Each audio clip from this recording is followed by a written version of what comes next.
Well, I'm actually going to ask about Aleppo. Okay. One of the things that was highlighted on American television was these final messages from people, right? They were tweeting out, this is their final message. As soon as the city is liberated, we're going to be killed. And these messages turned out to not be final messages. I mean, not a single one of these people ended up being slaughtered. So is it still credible to watch American media? Well, I talk about a loaded question. So I don't know. Maybe you have specific knowledge about every person that sent a tweet. I have some specifics here if you want to get into that. One of the journalists who was quoted and featured across American mainstream media is Belil Abdul Karim. Here he is being interviewed. And this individual, we also have some of his other journalism. And here he is with someone, this is what he, in his words, describes as an explosive vest. And this is an interview he did with a fighter in an explosive vest.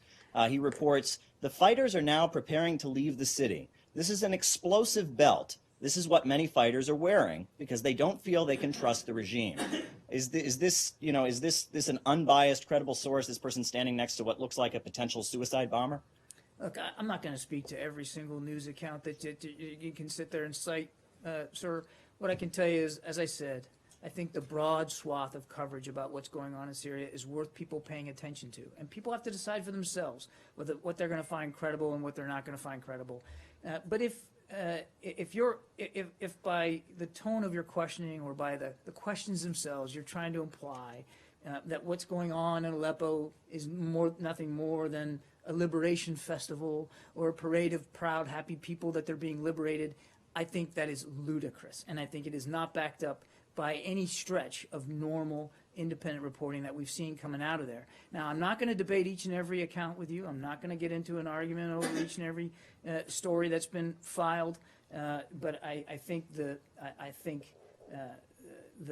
travesty that has become Aleppo is clearly and should be squarely put on the regime's doorstep, as well as their backers in Russia and Iran.